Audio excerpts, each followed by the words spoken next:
Seja bem-vindo ao de A a Z na Bíblia, onde, com a ajuda desse dicionário, nós vamos sortear palavras bíblicas de A a Z e fazer um estudo em cima delas.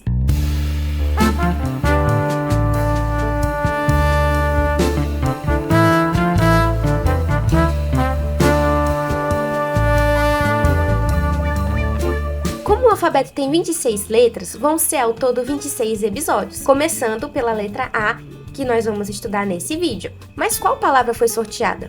Aqui tá separado, começa no A e termina aqui no começo do B. Aqui já é a letra B, mas a gente vai fazer o sorteio só dessa parte aqui, que é a parte da letra A. 1, 2, 3.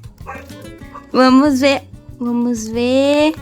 Olha só, arqueologia. Essa é a palavra que nós vamos estudar e procurar na Bíblia, referência bíblica. Mas existe essa palavra na Bíblia? Eu, pelo menos, nunca vi. E a resposta é não tem essa palavra na Bíblia. Mas, como se trata de um dicionário bíblico, a arqueologia que se trata aqui é a bíblica. Então, nós vamos aprender um pouquinho mais sobre ela, como eu já falei nesse vídeo. Abre aspas. A arqueologia é o estudo de restos materiais do passado por meio de escavações em cidades antigas. Os arqueólogos desenterram essas cidades, decifram inscrições e avaliam a literatura, a arte e outros aspectos da vida humana do passado. A arqueologia bíblica abrange a Palestina e as regiões ao seu redor, tendo em vista analisar as descobertas que contribuem para esclarecer questões bíblicas e também para se compreender melhor o mundo em que a Bíblia foi escrita. Fecha aspas. Ela funciona muitas vezes da seguinte forma. Um arqueólogo pega um achado que ele acabou de descobrir e compara com outro achado de outro lugar que também foi descoberto. Fazendo essa comparação, ele vai entender o que aquele objeto significa. Até porque não tem como uma pessoa achar uma pedra e dizer, ela data tantos anos. Não tem como. Ele vai precisar comparar esse achado com outros achados. E claro, ele já tem experiência, ele vai analisar o material, se é mesmo uma pedra, vai comparar com outros achados, vai estudar o ambiente em que esse achado foi achado. Por exemplo, o arqueólogo Elishu Quiron, não sei pronunciar o nome dele da forma correta, descobriu restos de um altar que acredita ser do tempo em que Abraão se encontrou com o sumo sacerdote Melquisedeque, narrado lá em Gênesis capítulo 14. Mas como ele soube que essa pedra era um resto de altar e não uma pedra comum? Por conta de pesquisas, estudos, comparações com outros altares ou restos de altares que foram encontrados e, principalmente, descrições da Bíblia, porque tem muita coisa que a Bíblia descreve com muita precisão. Algumas não têm tanta descrição assim, são mais difíceis de serem encontradas. Já outras são bem fáceis de serem identificadas quando encontradas. Tá bom, já entendi. Mas agora, como que ele sabe que esse resto de altar é do tempo de Abraão? Daí vem outra coisa muito interessante. Existem vários métodos para datar um objeto encontrado. O mais comum é o carbono 14, mas também existem outros, como por exemplo, a dendrocronologia, que usa os anéis das árvores como datação, e o potássio argônio, que usa átomos transmorfos. E dentre os diversos métodos que existem, o profissional vai escolher o que melhor se adequa. E depois de muitas pesquisas, estudos e comparações, ele vai chegar a uma conclusão, que pode ser um fato ou uma hipótese. Nesse caso, ele chegou à conclusão de que esse resto de altar data-se da época de Abraão, que viveu de 2166 a 1991 a.C., maior basílica romana de Israel encontrada. O edifício media 110 metros de comprimento e 40 metros de largura, com fileiras de colunas de 12 metros de altura. Ela servia como um centro cívico e não religioso, composta por um espaço central e 2 salões laterais. Moedas descobertas nas suas fundações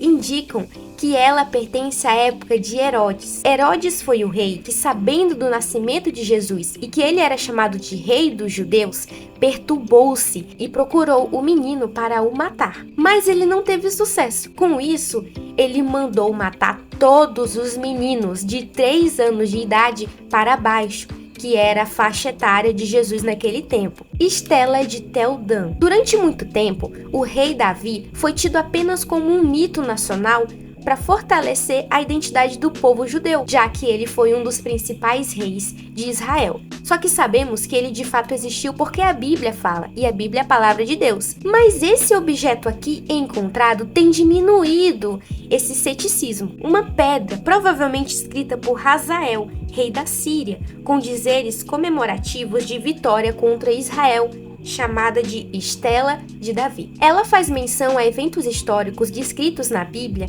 lá em 2 Reis, capítulo 8, versículo 7 ao 15, e 2 Reis, capítulo 9, versículo 6 ao 10, citando o nome de 8 reis bíblicos. Eu matei Jorão, filho de Acabe, rei de Israel, e matei Acasias, filho de Jeorão, rei da casa de Davi. O que antes era apenas um mito, hoje em dia pode ser comprovado que realmente existiu. Terceiro achado, mas não menos importante, ossada do filho de Caifás. Existiam várias formas de sepultamento na época de Jesus, e esse achado nos ajuda a entender um pouco melhor como funcionava uma em específico descrita na Bíblia. Esse baú muito bem decorado, com o nome Joseph Bar Caifás, pertence àquele que liderou o Sinédrio, e juntamente com as autoridades judaicas, deram a Cristo sentença de morte. O nome Bar significa filho de. Joseph Bar Caifás muito provavelmente possa significar que esse baú pertence ao filho de Caifás, e não do propriamente dito.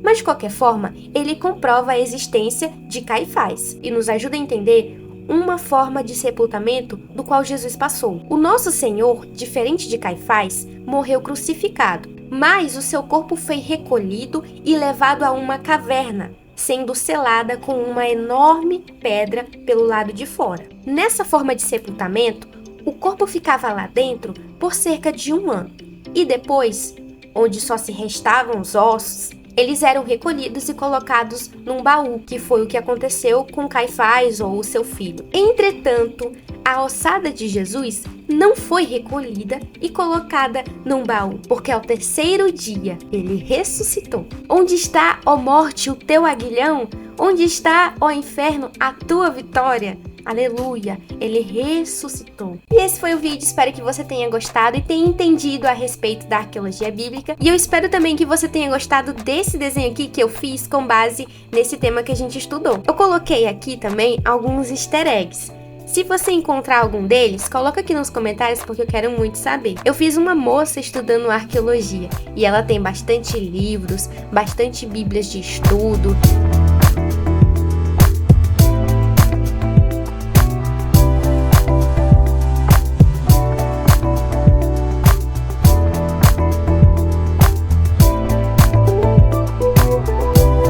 Muito obrigada por vocês terem assistido até aqui e até o próximo vídeo.